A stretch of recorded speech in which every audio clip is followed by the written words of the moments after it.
Bonjour à tous, on va voir aujourd'hui si la réputation de Guillaume Apollinaire est usurpée ou non.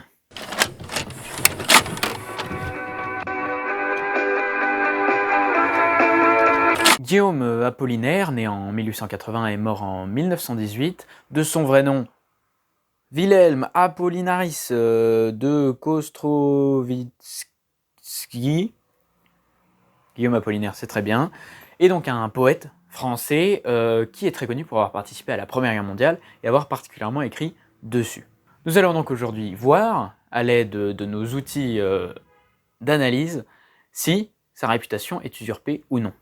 Pour cela, nous allons donc prendre, comme à chaque fois et comme nous le ferons avec les prochains auteurs, son texte le plus connu, son poème le plus connu, et 5 autres textes piochés au hasard dans différents ouvrages de son œuvre, pour être sûr d'être à peu près impartiaux sur l'étendue de sa vie. Son poème le plus connu est sans nul doute Le Pont Mirabeau, que nous allons tout de suite analyser. Mes analyses ne seront pas extrêmement poussées, le but n'est pas de faire un commentaire littéraire comme en français ou en littérature, le but ici est tout simplement de voir, globalement, d'un regard extérieur et d'un point de vue esthétique, si le poème est satisfaisant, tout simplement. Donc, Le Pont Mirabeau de Guillaume Apollinaire. Sous le pont Mirabeau coule la Seine, et nos amours, faut-il qu'ils m'en souviennent, la joie venait toujours après la peine. Vienne la nuit, sonne l'heure, les jours s'en vont, je demeure.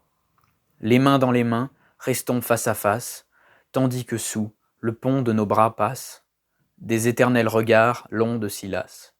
Vienne la nuit, sonne l'heure, les jours s'en vont, je demeure.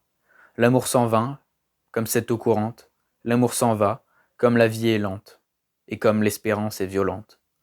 Vienne la nuit, sonne l'heure, les jours s'en vont, je demeure. Passent les jours et passent les semaines, ni temps passé, ni les amours reviennent, sous le pont Mirabeau coule la Seine. Vienne la nuit, sonne l'heure, les jours s'en vont, je demeure. Guillaume Apollinaire dans le recueil Alcool en 1913. Ce recueil pour moi porte bien son nom parce que, à moins d'être totalement bourré, je vois pas comment déjà un tiers du poème peut être composé de Vienne la nuit, sonne l'heure, les jours s'en vont, je demeure. Parce que ça marche dans une musique, c'est un refrain, machin. Là, on est dans une poésie. Dis-le si t'as la flemme d'écrire en fait, juste t'as un tiers de ton poème, c'est les deux mêmes phrases. Ok, bon, passons sur ça, imaginons que c'est un choix, enfin évidemment que c'est un choix, mais imaginons que c'est un choix pertinent, passons sur le reste. Sous le pont Mirabeau coule la Seine, super, on situe. Et nos amours. Déjà là, on est en vers libre, hein, ça vous l'avez bien compris, les rimes, c'est vraiment secondaire, et le but n'est pas de faire quelque chose de stylistiquement poussé. Ça se voit, parce que, excusez-moi, l'amour s'en va comme cette eau courante, l'amour s'en va. Ça serait pas un peu du foutage de gueule? Je vous le demande. C'est comme le fameux refrain là qui revient en boucle. On peut espérer au moins qu'il soit bien. Vienne la nuit, sonne l'heure, les jours s'en vont, je demeure. Il vous semble pas un problème? Vienne la nuit, sonne l'heure, 7.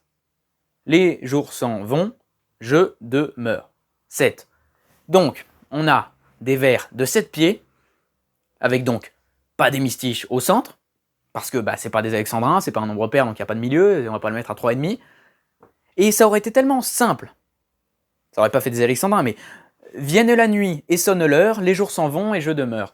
C'est tellement plus beau, c'est tellement plus harmonieux. Alors, on va me dire, c'est un choix de pas être harmonieux, on veut lutter contre cette harmonie. Non, là c'est juste moche, regarde. Et tu rajoutes un « et » dans les deux phrases, c'est 1000 fois plus beau. Alors vous allez me dire, tu corriges le truc, y a pas à corriger, c'est un choix artistique et tout. Ouais, mais c'est moche. Excusez-moi, de toute façon, je ne suis personne, juste je donne mon avis sur ces choses-là. Il manque un mot. Et surtout, excusez-moi, mais passent les jours et passent les semaines, ni temps passé, ni les amours reviennent. Il y a un souci dans cette phrase, excusez-moi. Ça n'a aucun sens. Cette phrase n'a aucun sens d'un point de vue grammatical. On peut structurer la langue, l'utiliser à son avantage, mais là c'est juste n'importe quoi. Et c'est son plus connu. Vous n'êtes pas prêts pour la suite. Passons justement à la suite. Donc, Guillaume Apollinaire a fait à peu près comme Camille Saint-Saëns en musique, c'est-à-dire que lui, dans un recueil de poésie, qu'il a nommé Le Bestiaire, il fait un certain nombre de poèmes sur différents animaux. C'est-à-dire il fait à peu près tous les animaux qui existent, à peu près, et chacun a droit à un poème de quelques vers. Nous allons donc lire un au hasard, que j'ai choisi au hasard vraiment, qui s'appelle Le Serpent. Donc, tu t'acharnes sur la beauté, et quelles femmes ont été victimes de ta cruauté? Ève, Eurydice, Cléopâtre, j'en connais encore 3 ou 4. C'est quoi cette merde? Enfin, tu t'acharnes sur la beauté, et quelles femmes ont été victimes de ta cruauté? Soit, c'est pas très beau, c'est pas très joliment dit, soit, on comprend l'idée. Ève, Eurydice, Cléopâtre. Soit, Ève, Eurydice, Cléopâtre ont tout un rapport avec un serpent qui leur amène à quelque chose de mal, que ce soit la mort ou le péché originel, etc. J'en connais encore 3 ou 4. C'est quoi cette fin de poème? La fin d'un poème est censée être marquante, c'est quelque chose qui doit être pertinent, marquant, intéressant, qui doit choquer ou au moins voilà, marquer tout simplement. Je le dis depuis, je le dis 5 fois, mais ça doit être marquant. J'en connais encore 3 ou 4. Déjà, je parie que non, tu n'en connais pas encore 3 ou 4. Et c'est quoi? C'est nul. Alors oui, c'est un poème au milieu d'un recueil. Mais chaque poème doit être bien en soi. Enfin, c'est pas une excuse de dire que c'est dans un recueil. Et là, excusez-moi, tout seul, c'est nul. Suivant. La nuit. 1915. Donc c'est son plus récent par rapport à nous. La nuit, donc. La nuit s'achève et Guy poursuit son rêve où tout est loup. On est en guerre, mais Guy n'y pense guère. La nuit, ses toiles et la paille se dorent. Il songe à celle qu'il adore. Nuit du 27 avril 1915. Lou, c'est donc quelqu'un à qui il adresse très souvent des poèmes, qui est à peu près là. J'ai l'impression que la moitié de son œuvre lui est destinée. Soit. C'est quoi ce découpage? Est-ce que c'était trop dur de dire la nuit s'achève et Guy poursuit son rêve? La nuit s'achève et Guy poursuit son rêve. Non, il faut que ça soit la nuit s'achève et Guy poursuit. Il avait le hoquet en écrivant ce putain de poème. Il y a un blême, excusez-moi là.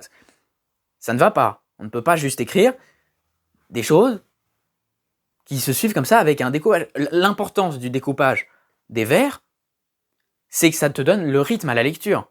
Là, j'ai forcément forcé le trait, mais la nuit s'achève et Guy poursuit son rêve, où tout est loup. Ils avaient juste à faire la nuit s'achève et Guy poursuit son rêve, où tout est loup. On est en guerre, mais Guy n'y pense guère. La nuit s'étoile et la paille se dort, il songe à celle qu'il adore. Mais non, la nuit s'achève et Guy poursuit. Mais c'est quoi ça? Il avait la touche retour à la ligne totalement bloquée. Enfin, ça n'a aucun sens. Suivant. Celui-là, il est incroyable. Fusée Signal, en 1917, qui est donc une année avant sa mort. Il parle donc de la guerre. Des villages flambés dans la nuit intérieure, une fermière conduit son auto sur une route vers Galveston qui a lancé cette fusée Signal. Néanmoins, tu feras bien de tenir ta porte ouverte, et puis le vent scieur de long suscitera en toi la terreur des fantômes. Ta langue, le poisson rouge dans le bocal de ta voix. Mais ce regret, à peine une infirmière plus blanche que l'hiver, éblouissant tandis qu'à l'horizon décroît un régiment de jours plus bleus que les collines lointaines et plus doux que ne sont les coussins de l'auto. Guillaume Apollinaire, dans la revue Nord-Sud, en 1917. Qu'est-ce que c'est que cette merde? C'est un rêve fiévreux. Je vois rien d'autre. Ta langue, le poisson rouge dans le bocal de ta voix. Waouh! La langue, c'est rouge. Un poisson rouge. Ouh! Ça, c'est... On est dans la métaphore, là. Il n'y a rien qui va. Déjà, il nous termine sur les coussins de l'auto. Je vous parlais de la fin des poèmes qui doit être marquant et tout. Les coussins de l'auto. Waouh! Ouh! Ah! La banquette, la ceinture de sécurité. Enfin, il va nous faire tout le dictionnaire. Enfin, on s'en fout, quoi. Merde. On termine pas sur quelque chose de marquant. Et un régiment de jours plus bleus que les collines lointaines. Tu termines sur ça, voilà. Et plus doux que ne sont les coussins de l'auto. Mais on s'en fout des coussins de l'auto, excuse-moi. Et c'est quoi ça? Néanmoins, tu feras bien de tenir ta porte ouverte. Alors, tu feras bien attention ou tu ferais bien de tenir ta porte ouverte. La porte ouverte, pardon. Là, il faut choisir. Néanmoins, tu feras bien de tenir la porte ouverte. Il y a un problème dans cette phrase. Elle sonne bizarrement, vous ne trouvez pas? Et bon, toujours, on est en vers libre. Ça, on l'a bien compris. Il n'y a toujours rien qui va. Bref. 1915, Guillaume Apollinaire dans le recueil Poème à loup, qui est donc la majorité de son œuvre. Le poème s'appelle « Et prends bien garde aux éplins ». Et prends bien garde aux éplins de toutes sortes, ceux des boches sont pas malins, ceux des Français sont bien plus pleins, et prend bien garde aux pleins, chaque officier français en porte. À Nîmes, le 31 mars 1915. Est-ce qu'il y a vraiment quelque chose à dire? Déjà, on dirait la moitié d'une comptine. Ceux des Boches sont plus mal, hein, sont pas mal, hein, ceux des Français sont bien plus pleins. C'est quoi ça? Mais merde! Mais, même écrit par un enfant, je trouve pas ça bien, pertinent ou quoi pour son âge. C'est nul, c'est quoi déjà? Il y a rien qui va. Il y a absolument rien qui va. C'est pas à mon avis là, c'est juste, objectivement, ce n'est pas bon. On ne peut pas dire c'est bon. Et là, le dernier, je vous garde le dernier, qui est fantastique. Vous inquiétez pas, ça sera très court, c'est le cas de le dire. Chantre, de Guillaume Apollinaire. Et l'unique cordeau des trompettes marines. Fin du poème. Donc de Guillaume Apollinaire dans Alcool, de 98 à 1913. J'espère que c'est un autre recueil, parce que j'espère qu'il n'a pas pris 15 ans pour écrire cette merde. Parce que là, c'est un vers, c'est tout. Et c'est probablement le vers de trop, parce que c'est dans Alcool, ça se voit. Le gars, il écrit un vers, ouais, c'est super, l'unique cordeau des trompettes marines. Il y a un problème. Il a fait des espaces sans faire exprès, et c'était pas censé. C'est la fin d'un autre poème. Parce qu'il y a un jeu de mots. J'ai compris, le jeu de mots, c'est bon. L'unique cordeau des trompettes marines. Cordeau, trompette marine. Drôle, on rigole là. Là, ça valait le coup d'en faire un poème tout seul, parce que sinon on aurait raté ça.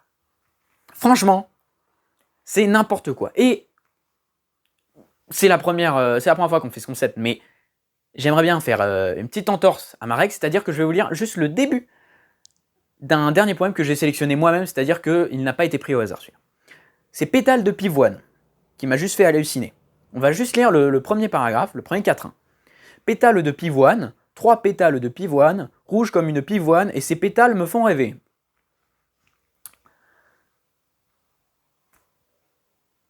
Non mais, il y a 3 fois pivoine, il y a 3 fois pétale. Excuse-moi, pétale de pivoine, 3 pétales de pivoine, rouges comme une pivoine, et ces pétales me font péter. Ça ne peut aller que sur péter, étant donné que c'est une allitération en P. Et là, me font rêver. Ah, alors je sais pas, c'est peut-être lui-même qui a choisi de faire cette allitération en P pour que ça aille sur ça. Et peut-être que c'est un grand comique. Mais là, franchement, si c'est pas le cas, c'est juste mauvais. Et réutiliser 3 fois 2 mots, c'est grave quand même. Mais on a bien compris qu'à travers ces choses, soit il adore les licences poétiques en mode j'utilise plein de fois les trucs, soit juste il a zéro inspi et il doit remplir des pages. Je ne vois rien d'autre. Et là, c'est terrifiant de nullité, excusez-moi. Il n'y a rien à garder. On a peut-être des images qui sont un peu jolies et tout ça, mais c'est au milieu de tellement de merde, d'un point de vue stylistique, que je ne lui reconnais aucune qualité. Alors peut-être que vous allez me dire, je suis tombé sur les mauvais poèmes. N'hésitez pas à m'en envoyer des bons de Apollinaire, parce qu'apparemment je suis tombé que sur les mauvais. Ou alors c'est ceux-là les bons, mais c'est pour ça que je choisis toujours le plus connu, et 5 au hasard, pour essayer d'en avoir forcément des bons dans le lot, parce que le plus connu est souvent un des meilleurs, et si c'est pas le cas, en espérant qu'un des 5 dans le lot, sur les différents ouvrages, soit bon. Mais là, désolé, je ne vois absolument rien à garder de Apollinaire. Je crois que je vais conclure sur ça, parce que il n'y a rien à dire. Prouvez-moi que j'ai tort, par pitié, expliquez-moi pourquoi c'est du génie. Mais se répéter, ce n'est pas ça la poésie. Enfin, on ne peut pas faire rimer des mots avec eux-mêmes en permanence. C'est nul. C'est pas bon. Mais bon, après, il y a peut-être des gens qui adorent, mais le placer comme un grand poète au même niveau que Hugo, Baudelaire ou même Rimbaud, même si je suis plus mitigé sur Rimbaud, je trouve quand même ça grave. Donc voilà, je vais vous laisser sur ça. N'hésitez pas à me prouver que j'ai tort. Mais franchement, Apollinaire, avec ses pétales de pivoine, là, on est à un sacré niveau de vide, en fait. C'est vide, c'est ça. Alors, Apollinaire est une figure du surréalisme, c'est lui qui aurait inventé le terme, et du cubisme. Déjà, il faudra m'expliquer en quoi le cubisme est un genre de poésie, parce que, oui, il les organisait sur des visages et tout, et parfois, c'est pour ça que la forme, elle est un peu dénaturée des vers. Non, excuse-moi, une poésie, ça doit se tenir même si tu juste la lis, en fait. Le but, c'est que la poésie se tienne, que ce soit au moins agréable à écouter, même si le sens n'est pas très intéressant. Là, que ce soit l'un ou l'autre, bah c'est mauvais. Excusez-moi. La prochaine fois, ça sera Rimbaud, et on verra ce qu'on en dira.